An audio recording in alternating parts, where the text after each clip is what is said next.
Hi, hello and welcome. Welcome everybody.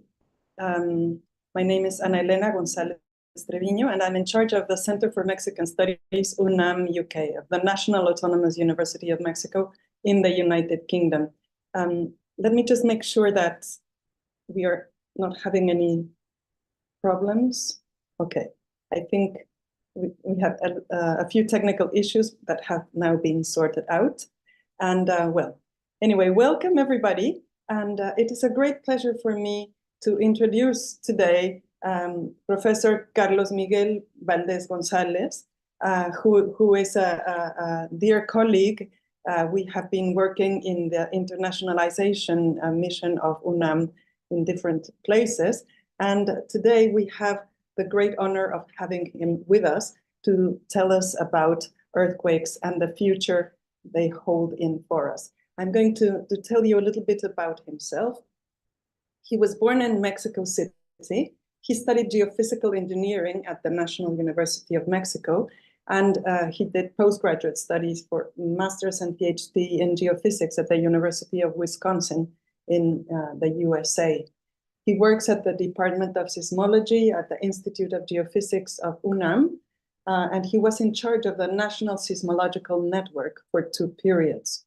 His main lines of research are the study of low magnitude earthquakes, determination of cortical structure by seismic ray tracing, volcanic seismology, and disaster risk management. He was the Director General of the National Center for Disaster Prevention in Mexico from 2014 to 2018. The mission of the center is to safeguard at all times the life, property, and infrastructure of Mexicans through the continuous management of public policies for the prevention and reduction of disaster risks, through the investigation and monitoring of disturbing phenomena, as well as educational training and the dissemination of the culture of civil protection in order to achieve a more resilient society. From 2018 to 2022, he was in charge of the Center for Mexican Studies of UNAM in Costa Rica. He is a member of the Scientific Advisory Committee of the Popocatépetl volcano since its inception in 1994. Carlos, you're very, very welcome. We are very pleased to have you here with us at UNAM UK, and it's over to you. And Elena, thank you very much for the invitation, and thank you very much for your words. It's a pleasure to be here at the Center for Mexican Studies in the UK. And I want to just move towards the talk. There is a lot of things that I have prepared, and just let me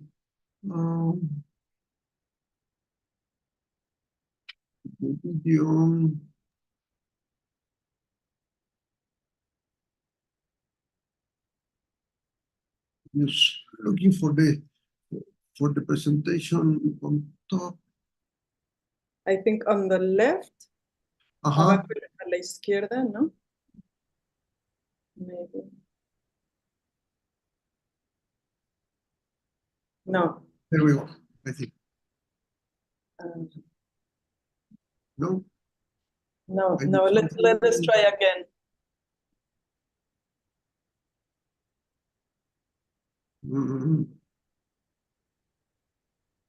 Let me try again.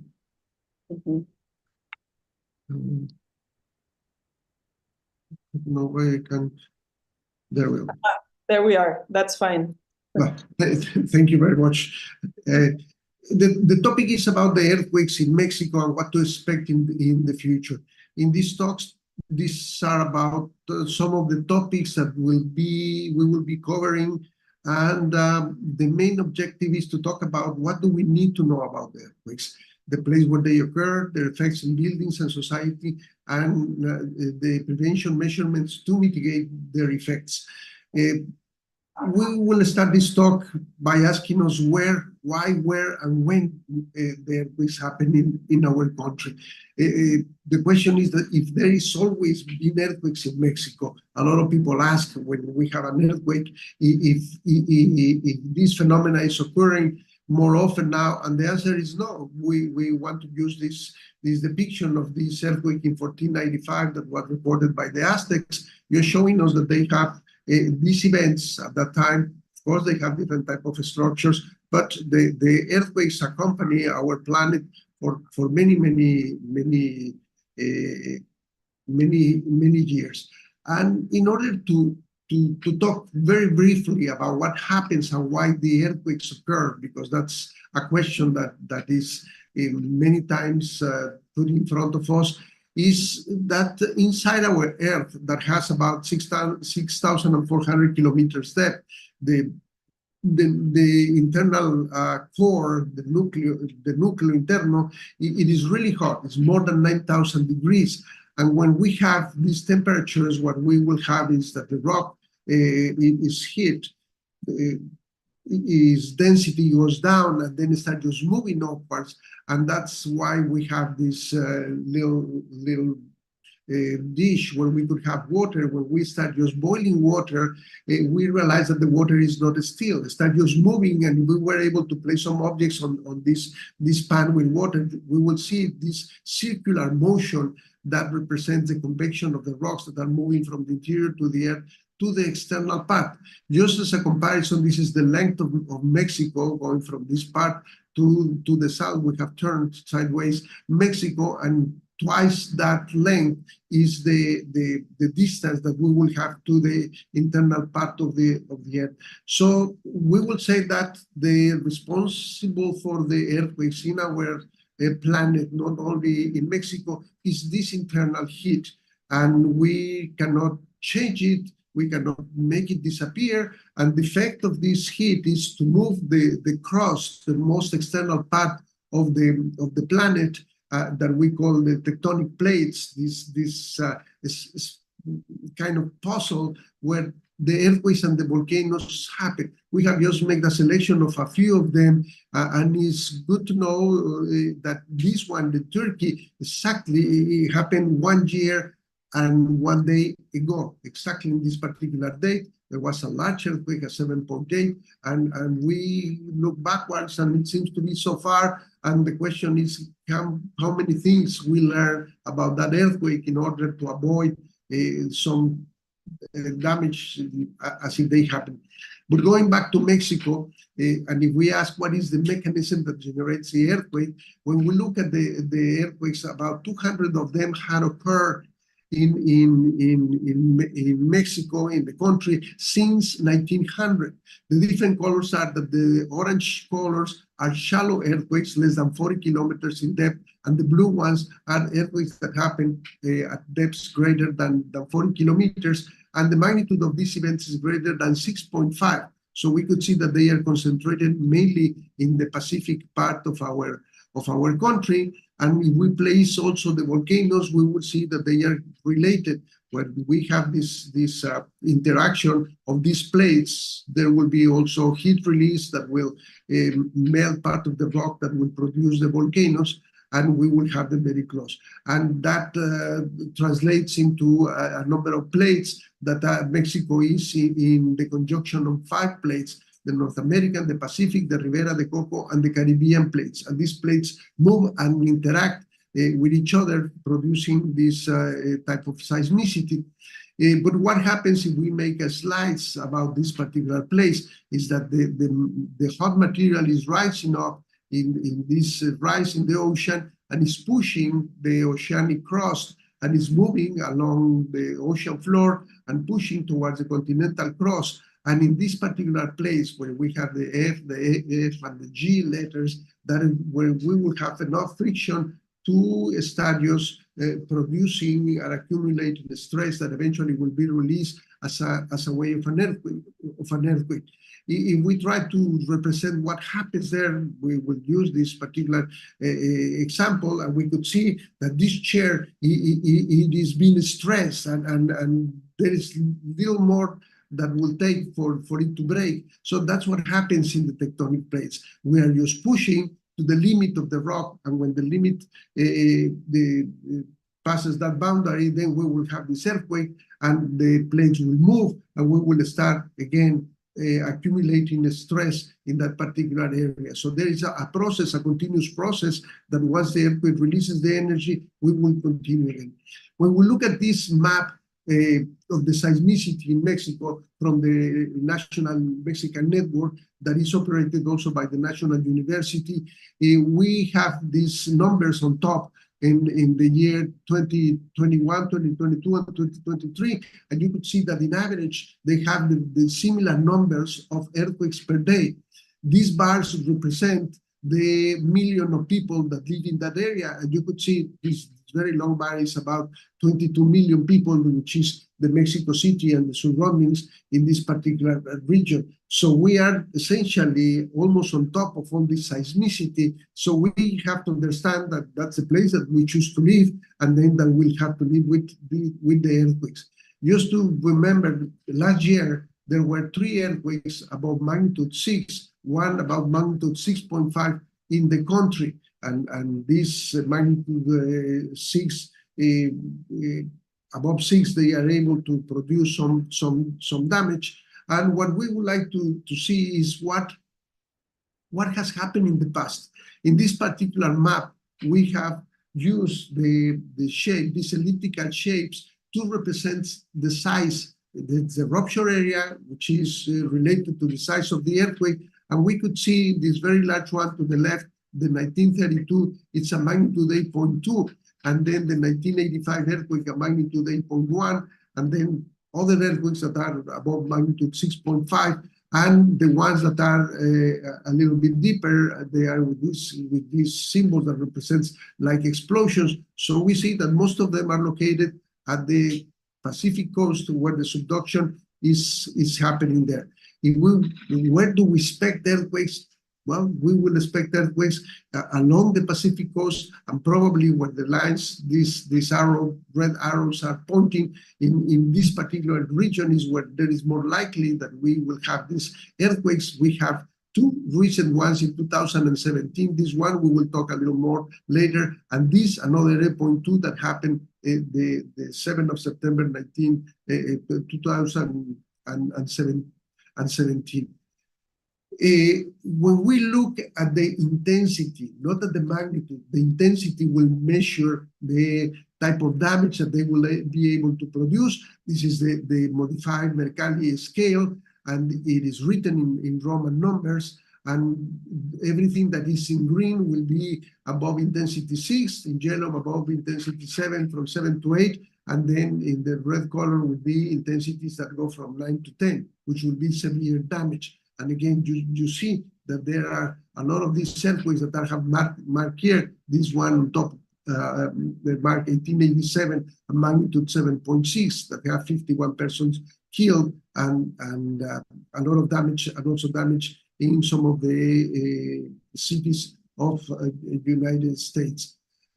We are going to look at some of these earthquakes, just one slide from each one of these. But remember, one of the largest earthquakes is this one that was called the San Sixto earthquake in 1787 in March 28, which happened to have an estimated magnitude of 8.6 and produced 11 victims. And the calculation of the size of this earthquake represented in this square is because there are evidence that there was a tsunami, a runoff of the tsunami that moved about 5 kilometers inland, and that left people stranded in trees with 5 meters tall. So that is the way it was determined, this particular magnitude, and that is a very large particular earthquake.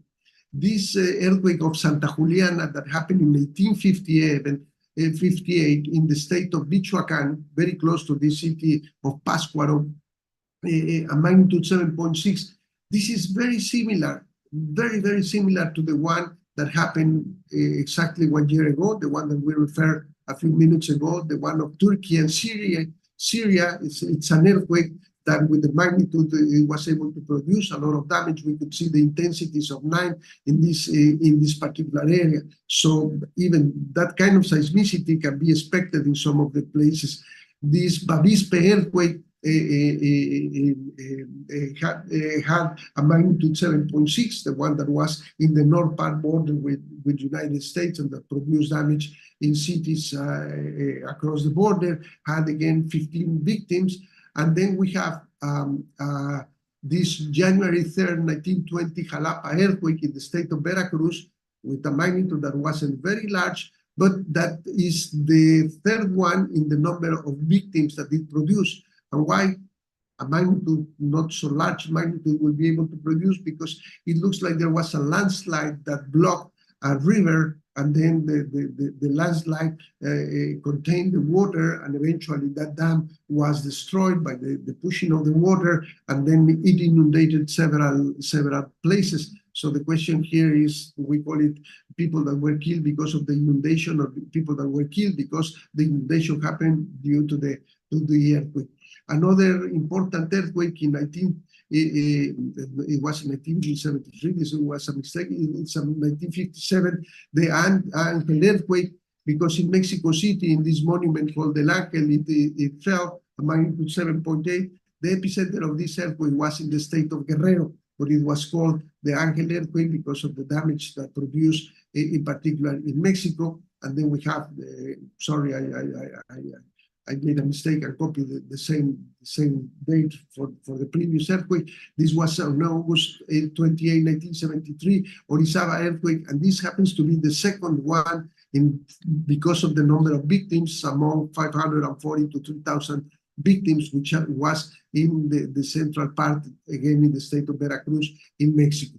This earthquake in 1979, March 14, called Petatlan earthquake, again, the epicenter was along the Pacific coast and was a magnitude 7.6 and had only 5 victims. And what we are seeing here is the buildings, the main buildings of a university, Universidad Iberoamericana. And this is interesting because this earthquake happened at a few minutes past 5 o'clock in the morning. So there were not students already at the school. If the earthquake had happened at 7 o'clock, then the number of victims could have been very large. And we point out this because it's very important to understand that the damage, the potential damage of an earthquake changes with the day of the week, with the time during the year, and also with the time on the day of the particular earthquake. So one could make an estimation what will be the worst time, for instance, to have an earthquake in a particular area. That's something that has to be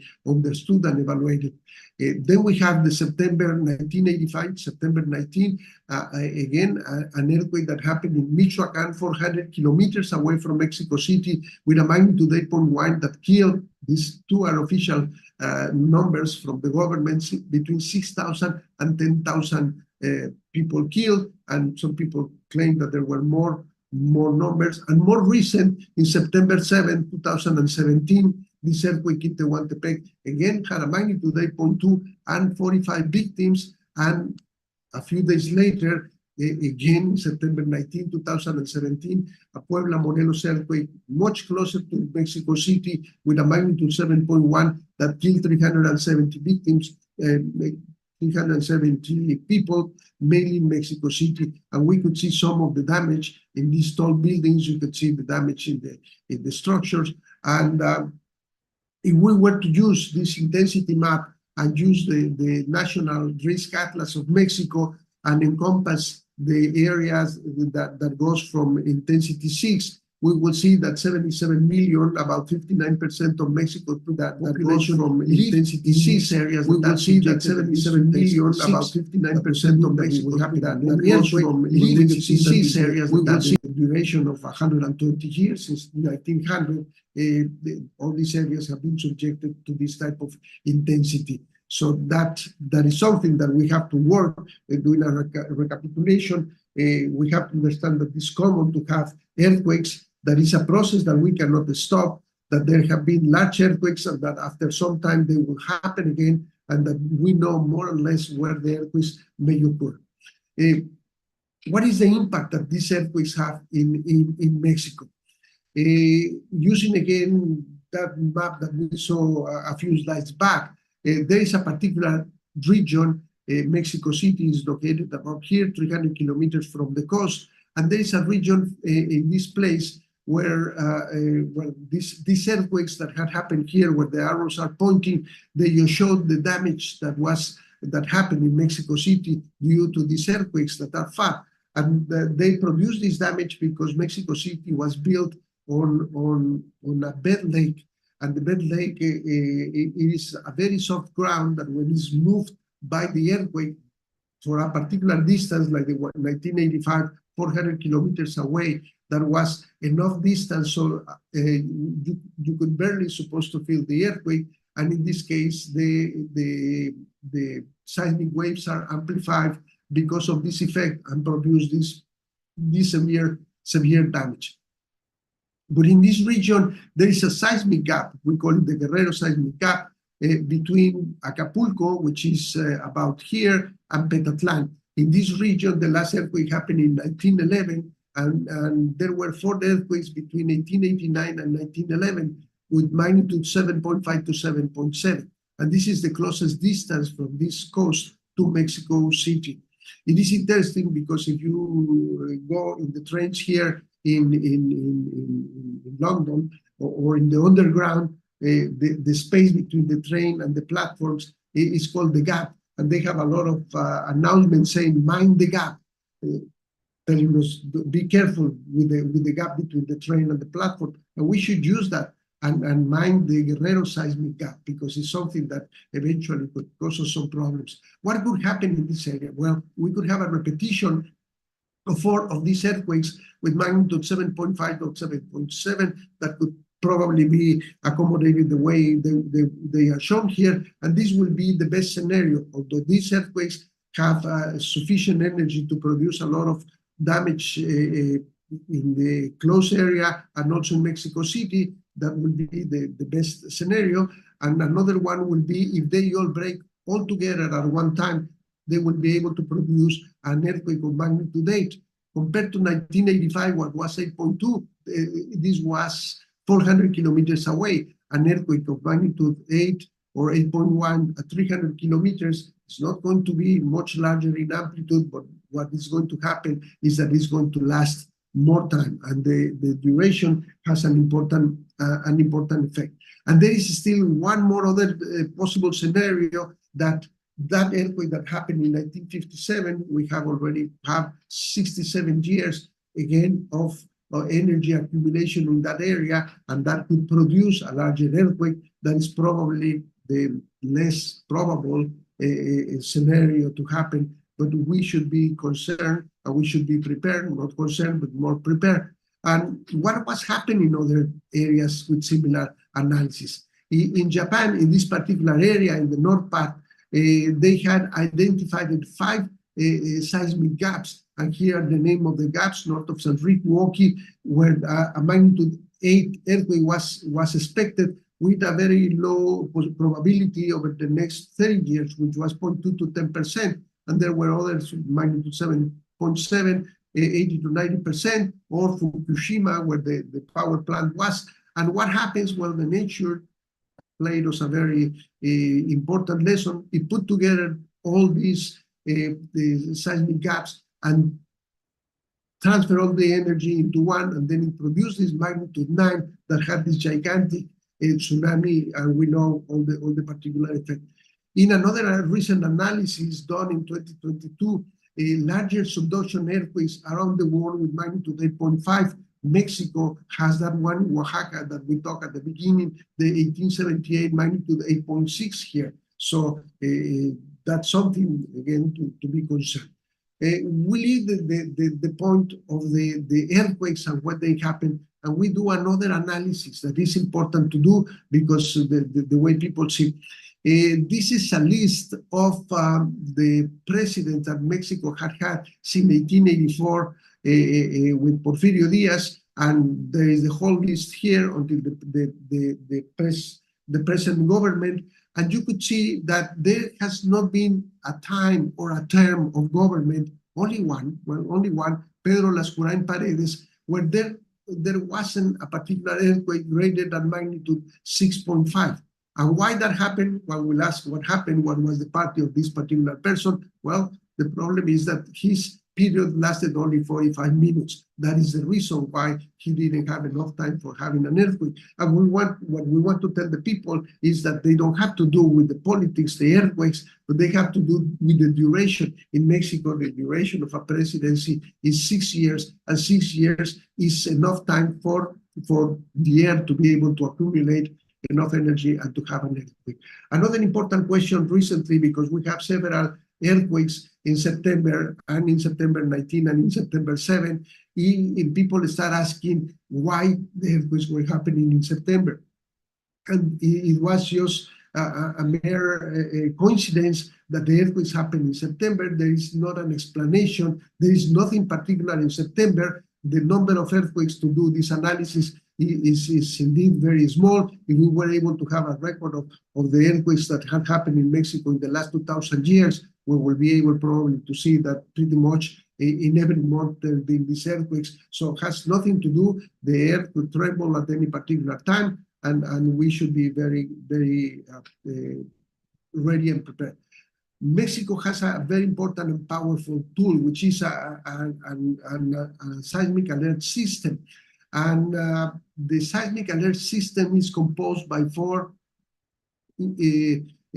particular requirements: the knowledge of the phenomenon, the measurement and monitoring of the system, the dissemination of the public alert, and the last one, the response of contingency plans. If one of these lines will not work the way it should be, then the alert system will not work. And we will see some of these examples of how this particular device, because of the distance between the coast and Mexico City, we are able to measure the time when the earthquake starts, depending in the place of the earthquake.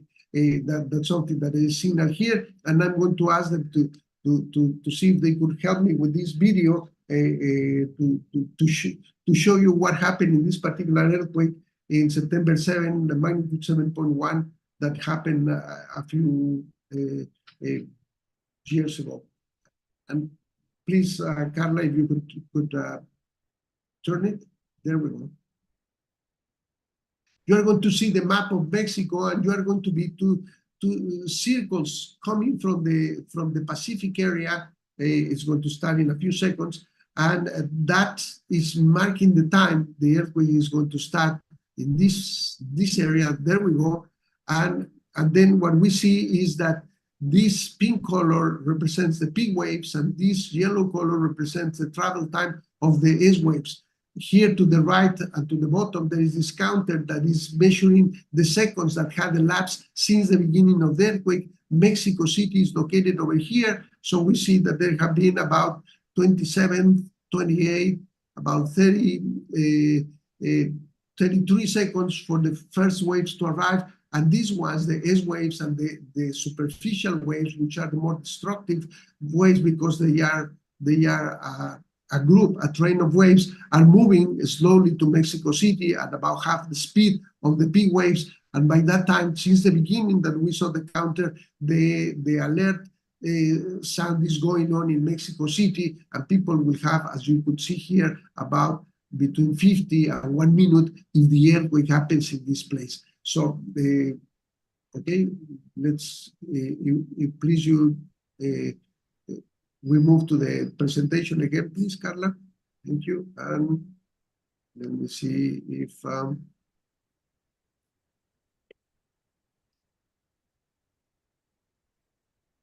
so, as you saw, there is the requirement of knowing where the earthquakes happen, having a network of sensors that are going to be able to detect the important waves, do an estimation of the energy, the magnitude, how big it's going to be, and send an alerting system. But again, if we have not done our homework, preparing and doing drills, things are not going to work. So this is a plus to having this system. Of course, for the people along the coast, there's not going to be time to be doing that part. Again, showing the location of these earthquakes that we have seen before. And these are the seismic alert system station, these yellow dots, and the green ones are repeaters for the transmission. And then we see the seismic stations that measure the earthquakes from the national network. And when we look at the whole map in the country, we see that we have covered only the central part, that towards the northwest part of Mexico, and also we have seen that there are earthquakes in the north. We still have some things to do. So how many stations do we need to know? And we pick up. I'm sorry, we cannot see your screen. Can you share the presentation again? Sorry.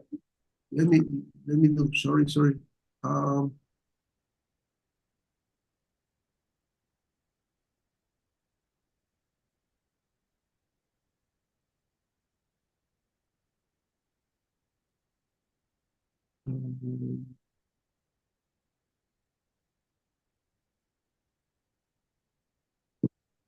Can you see it now? Yeah, but the sharing in the presentation format. Okay. No, not yet.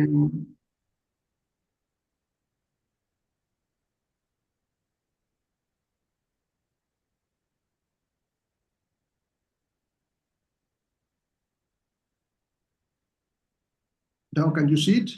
Yeah, that's fine. Thank you.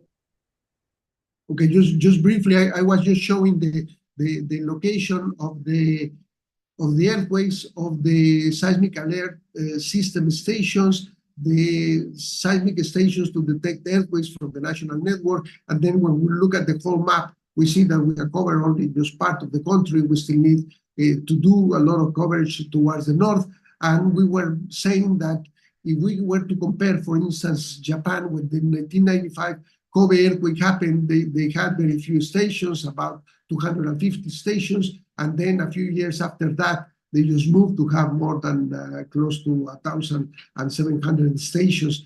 And if we compare the size of Japan and Mexico in this subduction zone, we will see that Japan will fit in this region where we have a lot of earthquakes. So we need more stations. That doesn't mean that having more stations, we will be able to detect. We will be able to know more about the earthquakes. And just to give some numbers, China has about 10,000 people working on seismic aspects, about one person for every 130,000 inhabitants. And at that rate, Mexico should have 1,000 people in seismology doing this work, but we are at the most about 180 people. So we could say that we expect major earthquakes, that earthquakes have nothing to do with the politics, that it doesn't shake only in September, that we have a national seismic service, and also that we have a seismic alert. Another aspect that we have to understand is what happens with the buildings and how could we reduce the risk that happens. The risk is related to the vulnerability and the hazard, the phenomena. We cannot do anything about the phenomena, but if we reduce the vulnerability, we are going to reduce the risk. And that is the answer. Then what is that we're supposed to do? And sometimes we try to place the blame on somebody who builds the seismic vulnerability. We look at geologists and researchers, and the answer is that it is the ignorance. It is not knowing exactly what is going to happen when there is an earthquake and where the earthquakes occur. And the same will be how to reduce seismic vulnerability. It's not kindness or nature or organization, will be again knowledge. This is something that we can do and we need to do. Like what we show in this picture, the risk exists because there is a hazard. If the house wasn't there, then nothing will happen. But having that house, it then becomes vulnerable to this particular hazard, the landslide, and then we build the risk. So there's something that we need to do and have this and strengthen our structures and evaluate the age of the buildings when they were constructed, keep maintenance on them, and establish security zones. Probably you have seen this particular movie, Sully, that was 15 years ago, when Captain Sully had to make a very quick decision. Within 2-3 minutes, he decided that he was going to land at the Hudson, but there was not enough time and enough speed to be able to arrive in one of the two airports that were available there. And that's something that we need to have in what we do. We have to already rehearse all the possible decisions to have the right amount of time, to have in split seconds where is the place where I'm supposed to be covered and all these things. Or we have the other effect, which is the interstellar effect, where an hour equals 7 years, and the mentality is that, well, probably there's going to be an earthquake, but because they say that there are not many earthquakes, it probably will be next year or it will be in September, and we think we have a lot of time. So we choose to have either or solar effect or interstellar effect, and that is very important. We need to know that the buildings move. This is a model done for a building of 20 stories during the Kobe earthquake, and we could see mainly in this lower part, this moving around of the building being seen from above. That is like dancing. Buildings are not supposed to be dancing, and then it produces a lot of damages. And also, if you look at this particular figure, you could see that there are some parts of the building that move very little, like here and here, and then the roof, for instance, moves much more, and also in other areas here. By identifying these particular areas where there is more movement, then we should be able to place important objects or other things in those places so they are safe. This is an example of damage in the 1985 earthquake, and when we look at this picture, we may think that it was totally a bad design, and the answer is not. This is a building that performed according to the specifications of the builder, and they have these columns of concrete, and then he used these walls to try to contain the lateral motion of the building.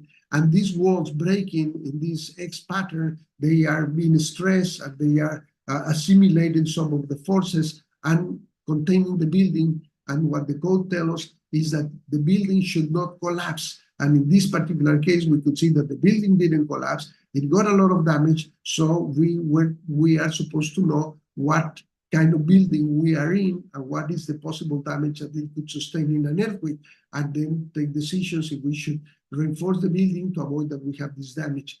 This was one of the effects that happened very frequently during the earthquake in 1985, which was pounding. You could see this earthquake, this building that dates from about 1900s, and then this one in the mid-70s. They are very different, and they started pounding each other, and the stress accumulation is in this place, and then enough energy is transferred to this building, and some of these floors collapse. So that's was one of the main damages. The other one was this, when the building is used for other purpose. If this building was designed to be for family occupancy, and we use it for storing some of the woods, very heavy woods, we are altering the efficiency and the capacity of the building. And again, this looks with a lot of damage, but still it is standing. It, according to the law, it would be the building, it's fine, and it kept its purpose. When we look at effects of other buildings like this in China, again, we see when we're looking for some of the columns here, we don't easily recognize columns, only the ones in the corner, and we see that this building lost a particular floor in that area. This is Japan, again in the Kobe earthquake, where the first floor is called the soft floor, used for the storing cars for parking, and then it becomes very soft because it has columns, but it doesn't have walls to contain the motion. And we can see that the building is well designed, but it lost the particular first floor. In this recent earthquakes, Cuchitán and Ixtepec, we can see the construction. These are for the large earthquake, these adobe walls, very thick, very heavy, not very tall structures, but the weight of them and the collapsing could produce a lot of injured people. And what is interesting is that this structure, also from the same place, it is with newer materials. It looks kind of nice, but what we don't see, it is some type of structure. We don't see a concrete column here. And then it's very common that they keep just building more and more on top of a structure that wasn't designed to have this many buildings, many stories. For the case of Mexico City, the 19th of September 2017, we see that they were the damaged buildings, severe damage, the red ones, medium damage, green, and then yellow. They are located in a particular area. And again, we can see these images that if somebody see this damage in the house, they will think that the house is almost ready to collapse. And again, this wall contained a lot of the possible damage. And we see when we look at the plan, when we look at the fish tank, and we look at the image being here, that none of them fell.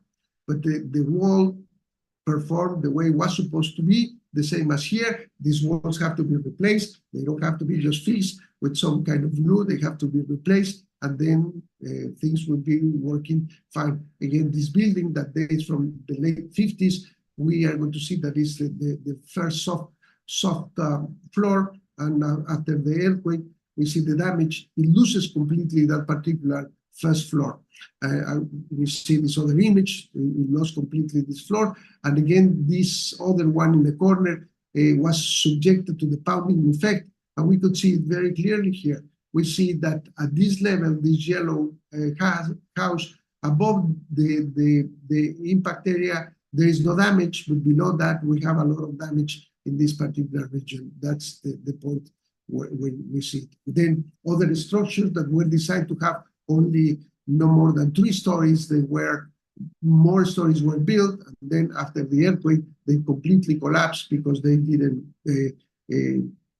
abide to the regular code. And when we look at different places in the downtown area, we could see a lot of anomalies in the construction. We could see that they are continuum columns, and the walls are different sizes and shapes, and all these things are allow these structures to have a strange behavior in an earthquake, like this other structure that looks more like a Disneyland type of building, and this one that looks like a nice building, but in this whole wall, nothing should be done, no windows, and people start just making windows or start modifying the windows in the front, taking some of the structural things in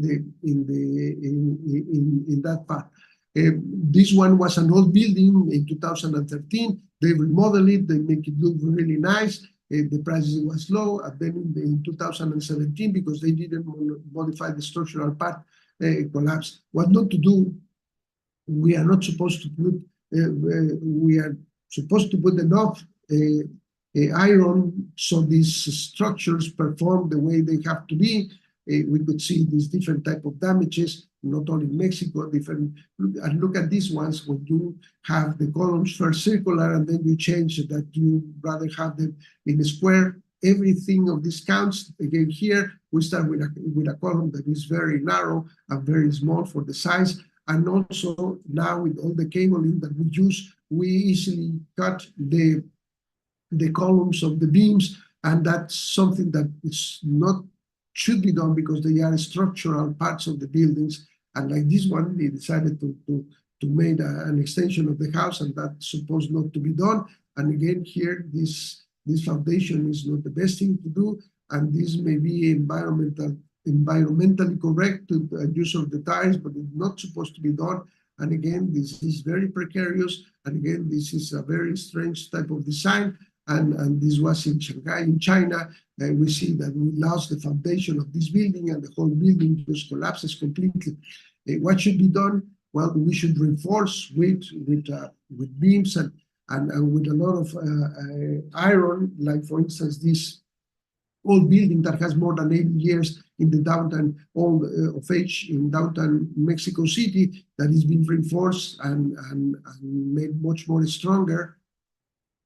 And that is also in the regulation, the distance that has to be in between the buildings. Everything should be there. There are different ways of reinforcing the buildings. You could see that the columns are not quite strong or sturdy. This building was heavily damaged in 1985, and this reinforcement was done afterwards. Some of the hospitals that are being reinforced, again, this other hospital, this structure is a reinforcement, and then more steel or some isolators in the base in order to arrest the strong motion of the buildings will allow us to perform. Another thing that is very useful is to mark the cracks. Sometimes when there is an earthquake, people start looking with a lot of detail on the walls, and they find a lot of cracks, but there are some old cracks. So we need to measure them and to put the date when this when was that crack when it appeared. And in some of them, we may have some notice about the warning if it's a reinforced building. It is also important to know where do we live. Again, this map, we were showing the buildings that were damaged. And when we put the seismic zonation of Mexico City on top of them, we see that we are in the soft part of the zone. We need to tattoo which part. This was the lake that was before the city was completely constructed. And now we could see that this part, from this green, this darker green, brown, and red, this is the soft part, which amplifies quite a lot the amplitude of the earthquakes. How could we know this? Well, when people say that if there is a heavy truck passing on the street and the building moves as if there is an earthquake, or if you look at the floor and the floor is like this, or if you look at the separation of the buildings or this other building, then it is the structures are telling you that you are living in an area with ground amplification. There is this atlas where you could find exactly where is your location.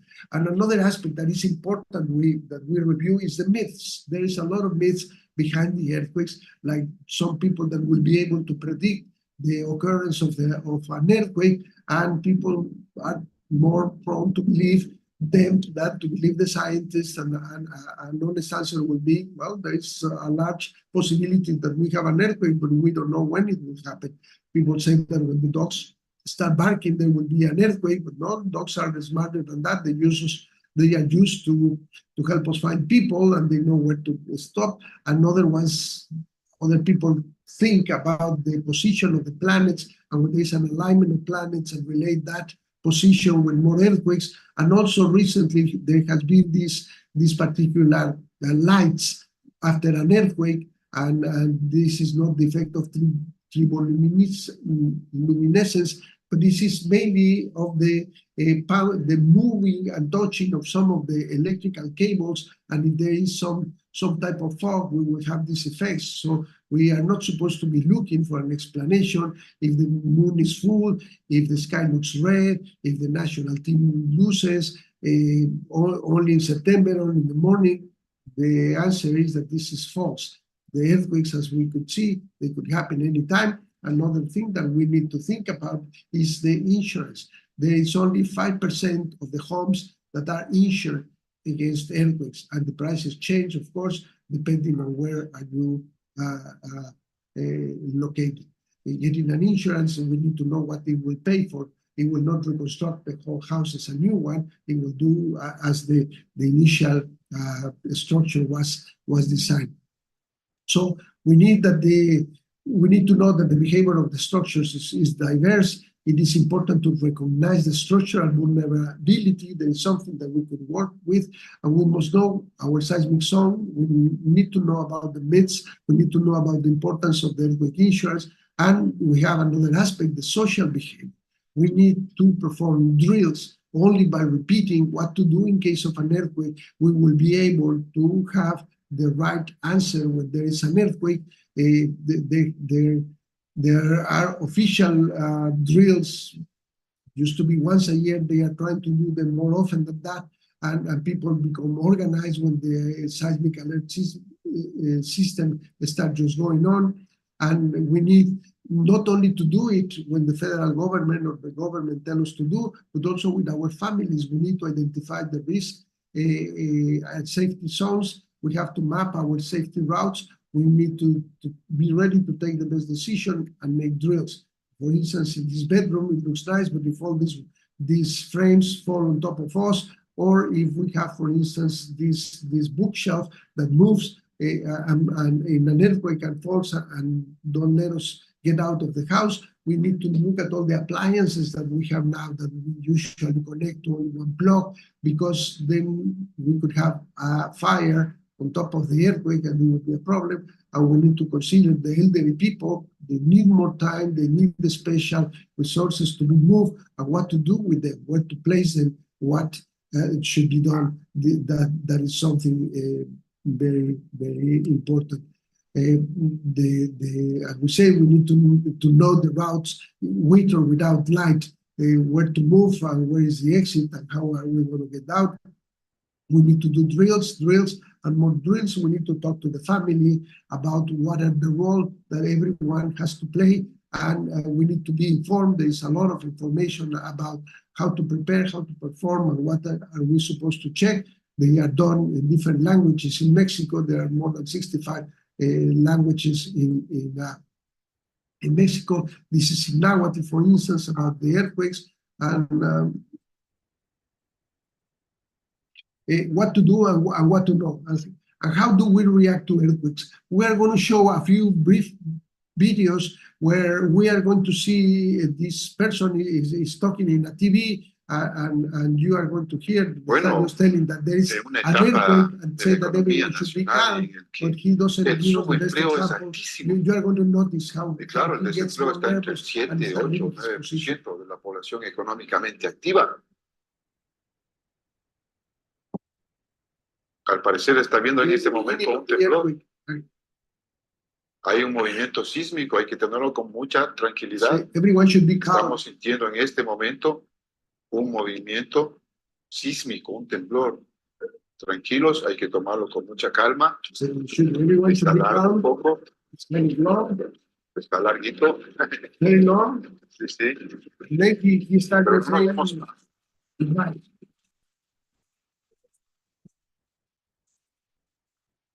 So he's not giving the best advice. And this is in Costa Rica. They are talking about a particular book, and you are going to notice when they realize that there is an earthquake and what is the reaction of them. Pero el problema, tiene una depresión fuerte. Es una depresión bipolar, me han dicho, porque tiene un año de estar con un psiquiatra. Desde que vive con su actual, está temblando fuertísimo en este momento. ¡Güey, puta! Oh my God. Calma, Oh my calma, God. calma, Oh my God. calma, calma, calma, calma. He just managed to say calm, calm, calm, but he doesn't do any instruction, Y la mamá, and it's not the best thing. And in this one, we're going to see what happens in this particular office.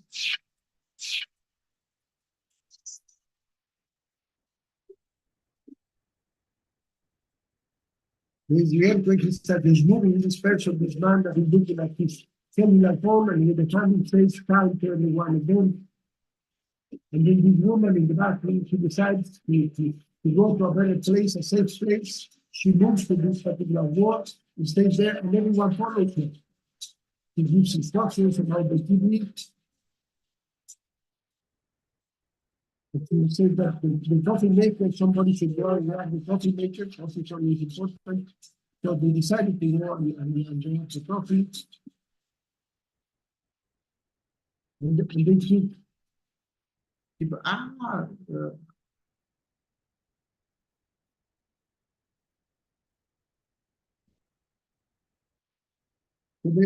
they keep the same there. Then finally they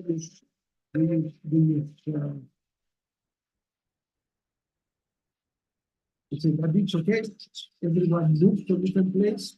He comes back for the cellular phone, and that's it.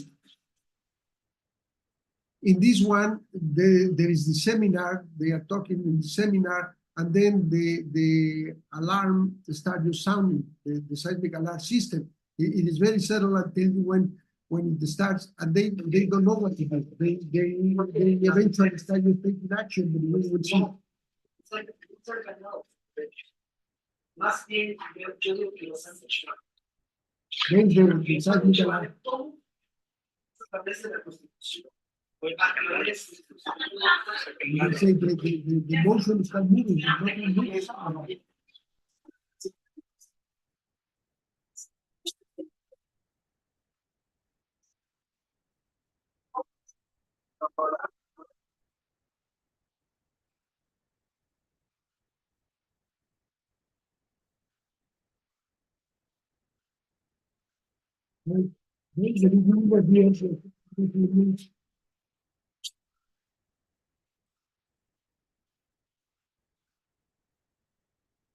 Porque las mujeres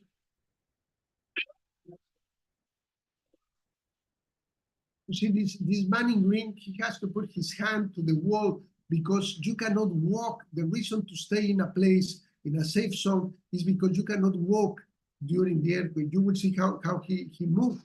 And it's difficult with the last straight. And they made this person that probably the picture was standing there by the truck. And the last one, this is Broso, a newsman that they start telling him that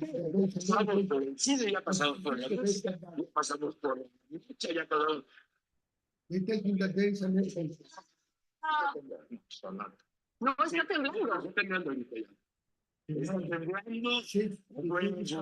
Todos los que nos están siguiendo, vayan inmediatamente a las puertas, He start telling them that everyone should go to the doors, to the emergency exit, to do it with calm, rapidly with calm.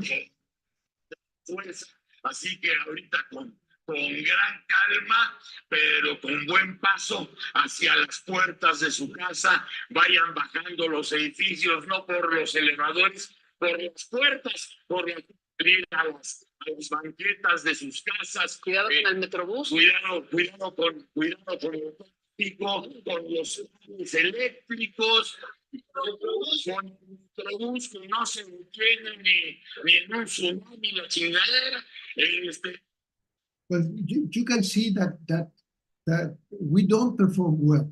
That this video shows that despite having drills and despite having earthquakes and despite having all these things, we still need to do more drills. We still need to put more attention to the safe zones. What are we supposed to be doing? How to react immediately in order to do the right thing. Just very quickly, in less than 2 minutes, what to do before an earthquake, during an earthquake, and after an earthquake. We need to know in what seismic zone we live. We need to know what was the year of the construction of our structure. We need to look at objects that could collapse and damage us or impede our easy exit. Things that could open, like all these things in the kitchen that we're going to need. You don't want to go, it's going to be too complicated to go to a supermarket. What we need to do with the water heater, that because it has gas, but also because it has water, that will be very useful. So we need to attach it to a wall to avoid that it falls. In order to avoid fires, we need to know where to shut the water and the electricity. We need to do something with the windows to avoid that the windows will break. We need to have some money because the ATMs are not going to be able to work. Communications, we are not going to have this wonderful gadget, which is the mobile phone. So how are we going to communicate with the people?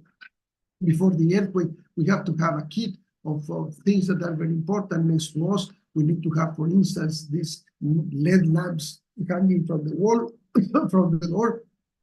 We need to talk to the people. We need to put in a USB all the information that is important and going to different places. We need to have an emergency backpack with all these things, water, medicine, pictures of the family. We need to look for somebody, for the pets, candles, lighter, etc., etc.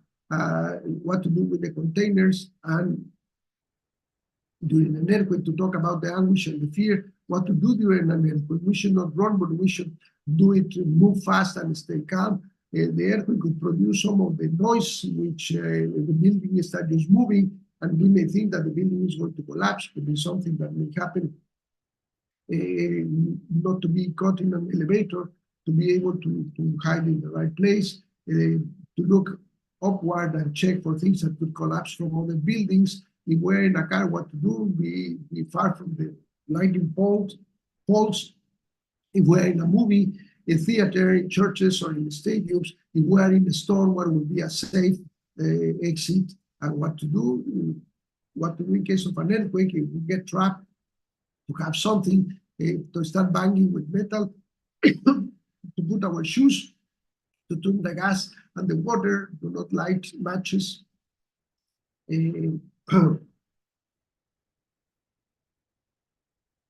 Do not use the phone to start just talking a lot, just to be brief and then give the best information. Do not spread rumors.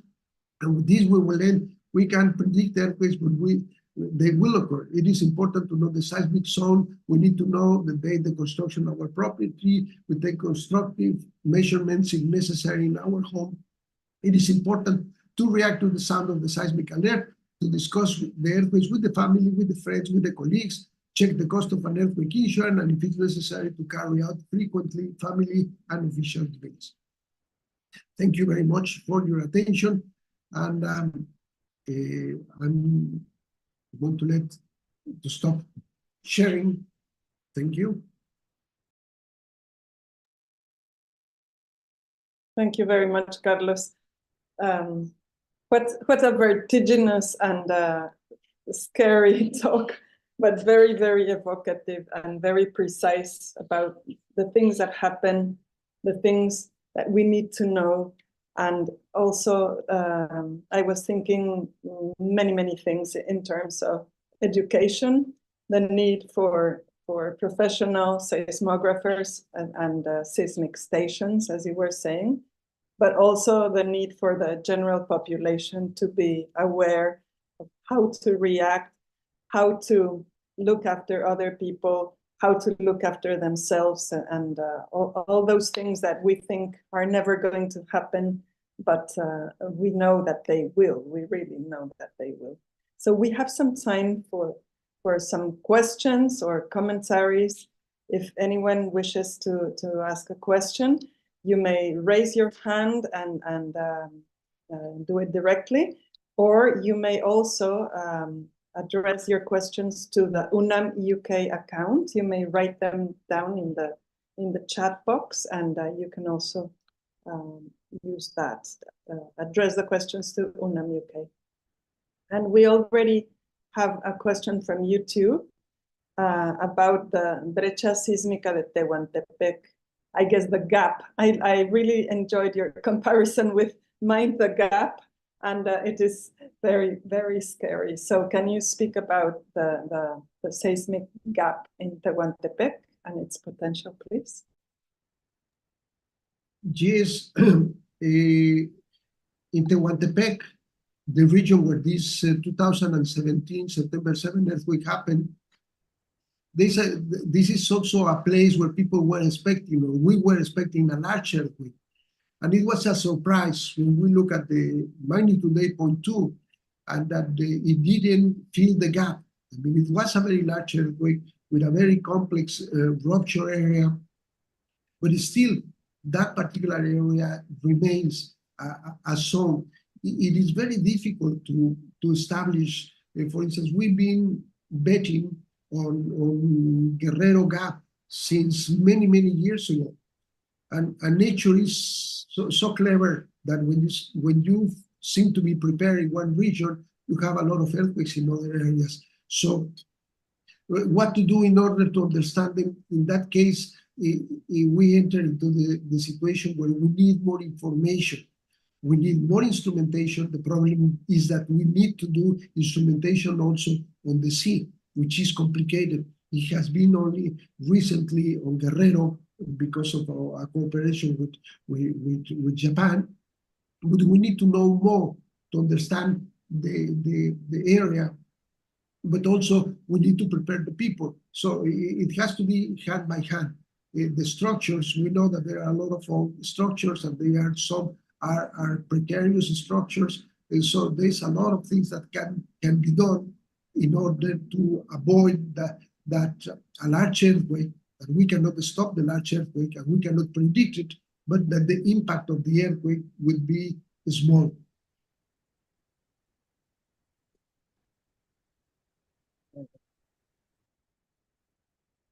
Thank you. Thank you very much.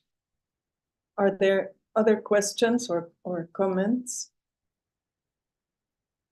I don't know if the people in the audience have experienced an earthquake. I know many Mexicans have, we all have. And if you experience an earthquake for the first time as an adult, the effect is is very, very powerful. Especially the question. Okay, I'm going to go back to my original idea about education. Is there any action that is being undertaken by, say, the National Seismological Center or regarding education, both with children and with professionals like yourself? Is there any promotion of the specific awareness that Mexicans need to have regarding earthquakes, and then we need people to be trained with geophysicists like yourself? Is there any kind of activity to promote the study of earthquakes and everything that is implied by them? Yes, it is an important question because through education we could get done a lot of things. The National Seismic Network, the people there train professors that are professors in preparatorias and in seismology. They give courses that last, if I'm not wrongly, if I'm not mistaken, more than a year and a half. Every Saturday, they train them, and the idea is to train these professors, and they could replicate this information to train the students, and also maybe to interest them in the aspects of seismology. But one of the things that is complicated is what I pointed out very briefly: the diversity in our country on the lenguas indígenas nacionales, native languages, national native languages, because in many areas they have to be, or they have to be used. And then the problem there is that even if we write this information, because we can get somebody that knows how to write Zapoteco, for instance, and I was very surprised when they told, we decided Zapoteco, and they say, what version of Zapoteco you want? It's a version, said there are 4.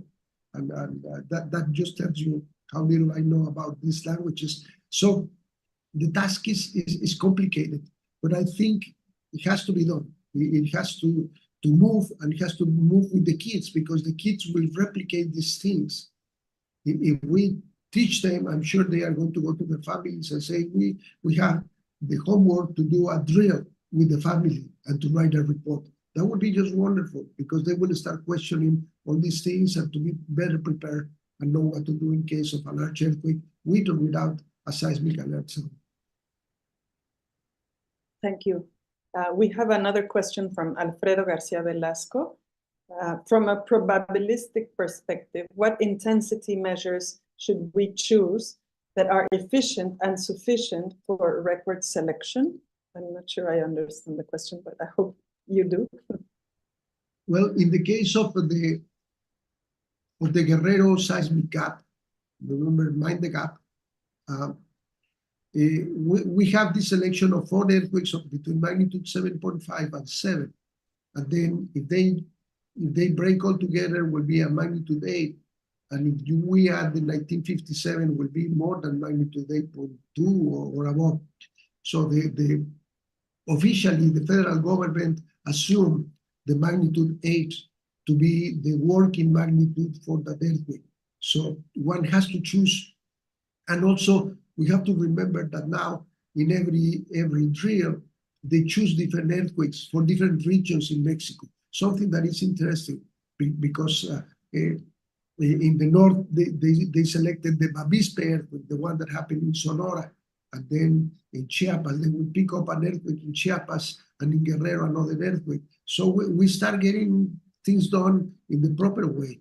For instance, one of the suggestions would be to have drills at night, because things are very different, or in a rainy day, things like that. And probably the best thing is use not the maximum magnitude or intensity, but an average and above average. there's no much room to be optimistic there, but to try to be more realistic.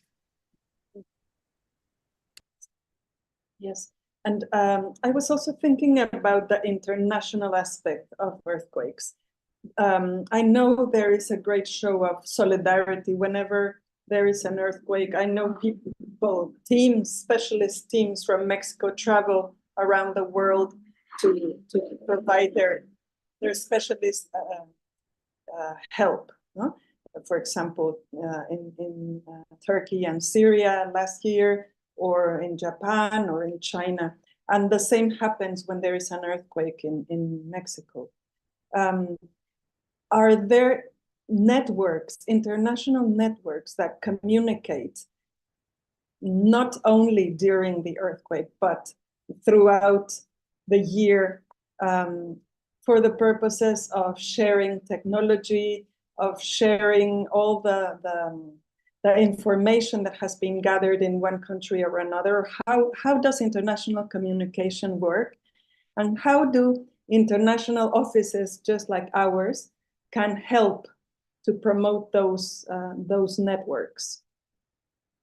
Yes, usually the groups that get together and exchange ideas and knowledge are the ones that belong to the government, like the civil protection, because they use the legal channels to go abroad through the Department of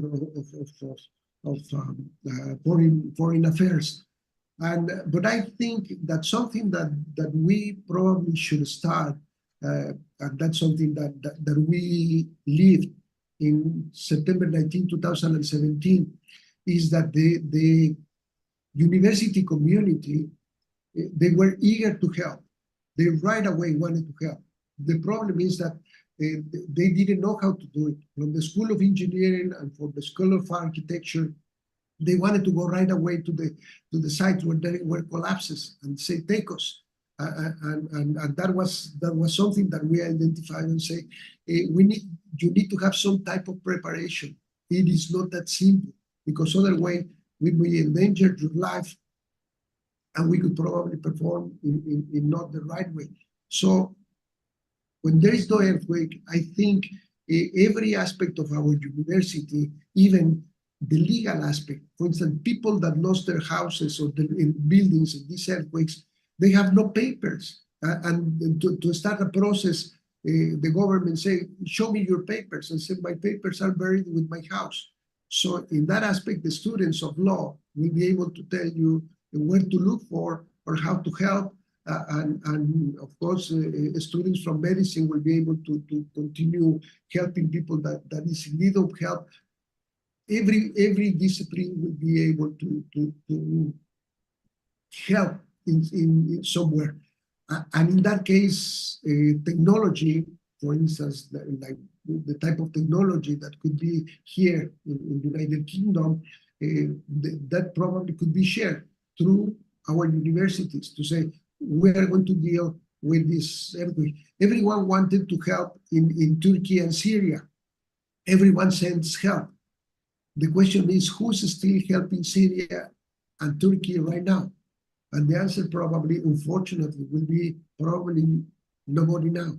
So this happens and dies very quickly. So we need to continue. And I believe that through our universities, through our students, probably we could do a lot, and not only for earthquake, for any other type of particular events that may occur in other areas. Here in UK, we don't have earthquakes, but we have snowstorms and we have floods, and there is a lot of flooding in Mexico, and in that area they could exchange information and knowledge and make groups to help internationally when these events happen, like what happened in Chile. Fires is very complicated. These huge fires that took a lot in Chile, how do we help? And there's, what I would say is that there's a lot to be done there. Thank you very much indeed. Well, if there are no more questions or comments, yes, we give you a big round of applause It was an incredible talk, Carlos. We are very, very grateful to you for this. And well, thank you to everybody who has attended. And we invite you to look at other events presented by UNAM UK. And we will say goodbye for now. Thank you very much indeed. And we'll be seeing you. Bye-bye. Thank you. Thank you, Ana Elena.